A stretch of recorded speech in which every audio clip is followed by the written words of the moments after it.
Cast your mind back to 2009. It has been just over a year since the release of Call of Duty 4 Modern Warfare, and the modern military shooter genre exploded in popularity.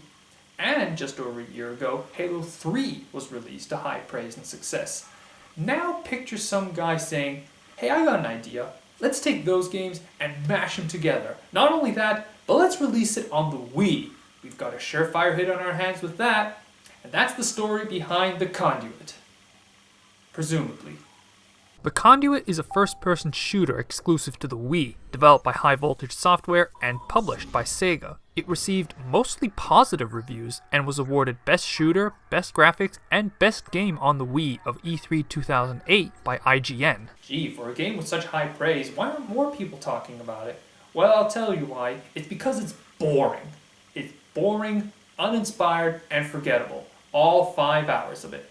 Looking up the game's development history, there was quite a build-up to it, boasting that it would deliver an experience comparable to the Xbox 360 and PS3, despite the limitations of the Wii. A Wii game that promises to deliver a visual experience comparable to the Xbox 360 and PS3? Alright, I'll bite. What does this game look like? Whoa, nice graphic! Yes, because I totally feel like I'm playing Halo 3 right now. Comparable my ass, this game looks no better than Red Steel, a game that came out 3 years prior. Well, since we established that the graphics look nowhere near as good as promised, I guess we could hope for a worthwhile story and single-player campaign. It sucks.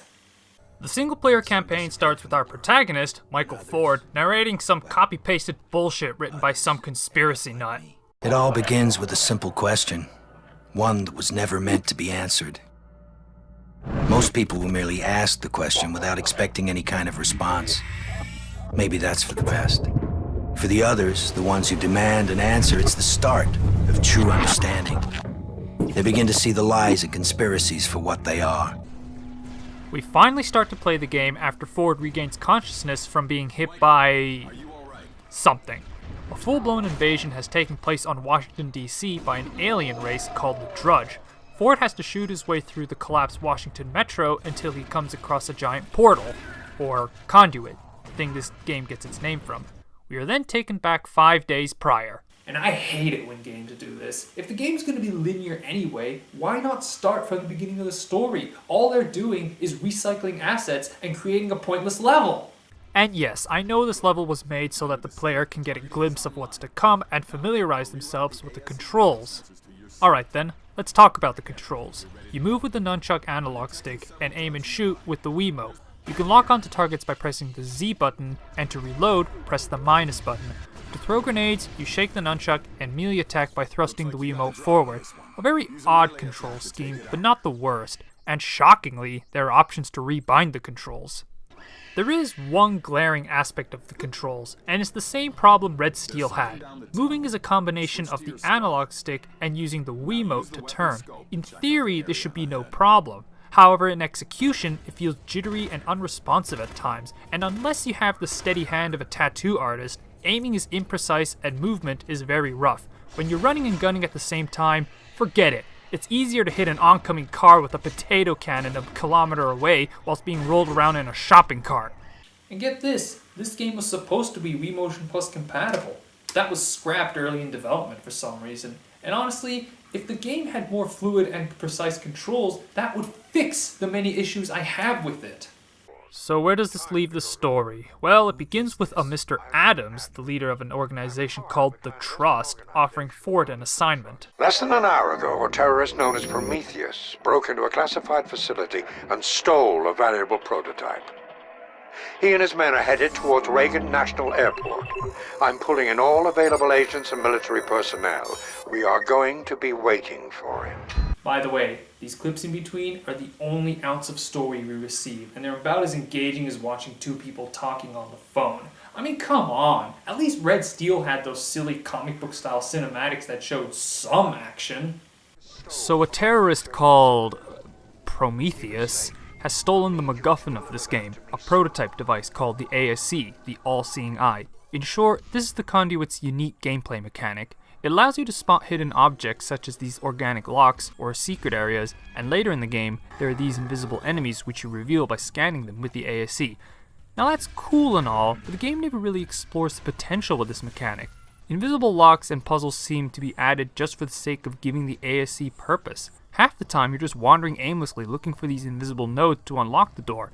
Aside from the invisible enemies and these invisible ghost mines, the ASE is never used in combination with the shooting gameplay and serves mainly as a plot convenience when hacking computers. But here's the most annoying part about the ASE. I'm just going to play a random level where I have to unlock an organic door. To unlock the organic door, I have to find the invisible nodes. How do I know where these nodes are? Well, the ASE will tell you. Just watch.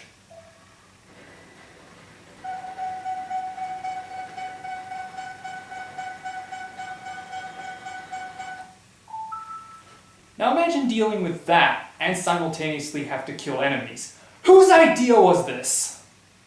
Level 3. Oh man, let's talk about level 3.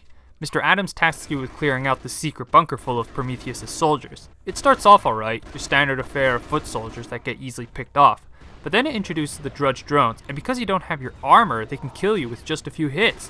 Although they are manageable at the start, once you arrive at the Jefferson Memorial, that's when shit hits the fan. Hard! This part is designed so that you die, and die, and die, and die. Over and over again. And I counted. I died 29 times on this part alone. It's not because I'm an incompetent gamer. Alright? Shut up. I'm not that bad at video games. Okay, put it this way. I played Doom on the ultra-violent difficulty. Not the hardest, but definitely a step above the default. The Conduit I played on the default difficulty because I feel as if that's the most fair way to assess this game.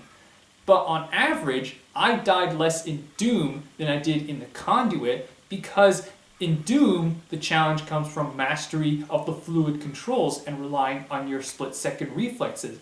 The Conduit is hard for all the wrong reasons. The controls are too unrefined, and this part in particular is not scaled appropriately for your lack of armor. And it's not like this is an arcade game either, where level 3 would traditionally be the token taker. This is a single-player game on the Wii. There's no justifiable reason for this spike in difficulty. But with persistence, I finally beat this level and advanced the plot. Turns out this was a ploy by Mr. Adams to convince the president to hand over emergency powers to his organization, the Trust. Also, Prometheus somehow manages to establish communication link with you. The ASC was developed by scientists working for the Trust. Through it, I convinced them of Adam's true intentions. Then I helped them get it away from him and those puppets he created with the neurotoxin. But then you retrieved the ASC from my men, and through your visor link, helped Adams convince the president of a vast, powerful conspiracy that only the Trust would be able to combat. Your final transmission, facing down the Drudge at the memorial, sealed the deal. So did you get all that? No? Good. Me neither. So now you take orders from Prometheus, and you're tasked with destroying a Drudge nest underneath the Library of Congress. This level is so lazily designed because you walk through 3 separate rooms which look near identical. Nothing more to say here than just shoot, shoot, shoot until the end. Level 5, you're in the White House rescuing the president. Well, not so much rescuing him, and more allowing him to get away in his helicopter. More of the same here. Same enemies, similar level aesthetics, same weapons. And if it sounds like I'm not putting too much effort to talk about this game, it's because it's boring. Levels repeat themselves. The enemies are the same wave of humans and aliens, and even the weapons lack variety, and they all look like they were copied for much better games. There's your standard assortment of human weapons, that is a shotgun, AR, submachine gun, rocket launcher, and 2 pistols, one of which acts similar to the pistol from the first Halo. It even has a scope, and is easily one of the more powerful guns in the game. In a similar vein, the SCAR is basically the battle rifle from Halo 2.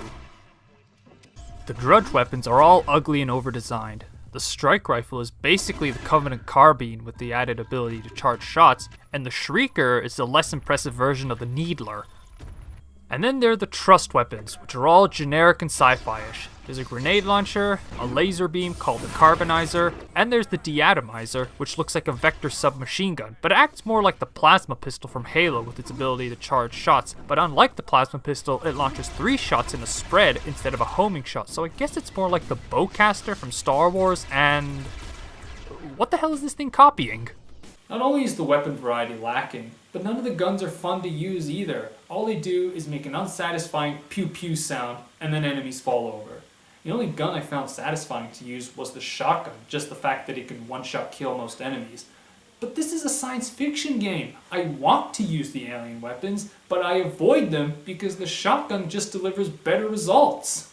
Level 6. You're in the Pentagon retrieving defense codes for Prometheus. The only worthwhile thing to mention about this level is the introduction of 2 new aliens. These big guys called Scarabs, who look like the space pirates from Metroid, and these even bigger guys called Invaders, which look like Encourage battle tanks. They appear in the next level as boss fights, if you can even call them that. There's no strategy behind fighting them, just lob grenades at them until they die. Also, this level is where the beginning of the game took place, so we finally come full circle. Whoopity fucking do. Now to see what's beyond the conduit. George Orwell once said, "In a time of universal deceit, telling the truth is a revolutionary act." We ask for truth all the time. But when that truth threatens to tear apart the fundamental beliefs of your world, can you still accept it? Even when it's better to remain ignorant, when it's too dangerous to reveal, we still demand the truth at all costs, never really understanding the price we agreed to pay. Oh no. I've entered the realm of pretentious purple prose. Help! Actually, it's a cliched blue neon light laboratory from every science fiction ever made.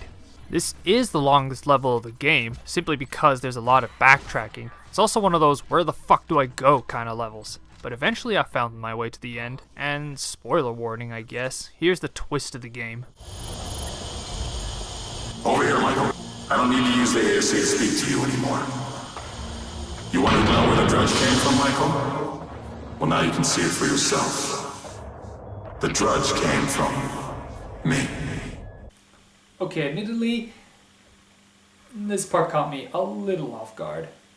But how the hell did Prometheus manage to communicate from his cell through the ASC? You'd think that security would be ramped up. Or better yet, if he's such a threat to Adams, why the hell is he alive in the first place? Well, no matter, because Prometheus instructs us to kill him so that Adams cannot create any more drudge, as he is the blueprint of all the invading forces. You don't really think you can make a difference in all this, do you, Mr. Ford? The trust has been the bedrock of this country for hundreds of years. We have the reach, influence, and technology to restore America to dominance of this world, and we will not be stopped. Not by nations, not by armies, and certainly not by one lone man. Sometimes one man is all it takes. You know, you've been a great disappointment to me, Mr. Ford. I've refrained from killing you in hopes that you would see the error of your ways and join us. Well, you're a fucking idiot, because that's the dumbest plan I've ever heard. Next level. Adams trapped Ford in the base and activated the self-destruct sequence.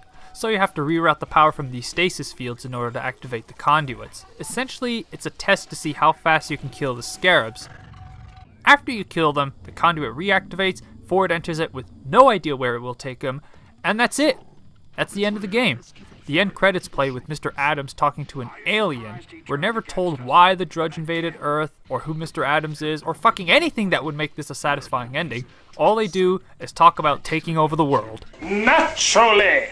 There is a sequel, Conduit 2, released in 2011. I'm gonna have to play that game eventually too, won't I? Ah, crap. Wait, Kevin Sorbo as Prometheus?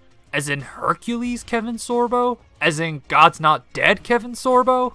See, not even Kevin Sorbo could save this game from obscurity. The Conduit is just mediocre and forgettable. It's not hilariously bad, like Sonic 06, or offensively bad, like Ride to Hell Retribution or Devil's Third. It's just bad with a lowercase b.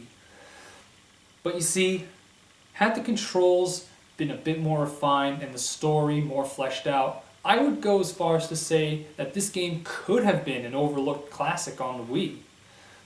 Although come to think of it, alien invasion on the US Capitol, Scenes revolving around famous landmarks, emphasis on spectacle rather than stories and characters. You know what else would have made this game memorable?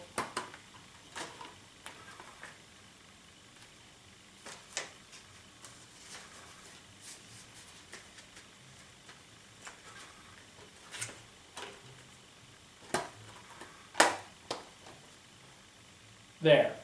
If they had just made this a movie tie-in game with Independence Day, more people would be talking about it. But as it stands, this game is forgettable and was doomed from the start to end up in the bargain rack. Heck, I've already forgotten what this video was about. An Independence video game on the Wii? Why the fuck would they release a game to a movie which came out 13 years ago? So you're telling me that Wedge Antilles here single-handedly takes out a fucking Republic gunship using nothing but an E-Web blaster? Why isn't Wedge Antilles considered the best pilot of the Rebel Alliance? Want more proof why Wedge is better than Luke? His expertise in piloting any ship, first a TIE bomber, and now a Jedi starfighter. Or how about in the next mission, where he single-handedly takes out over a dozen TIE hunters in his A-Wing despite the fact that he's never seen them before?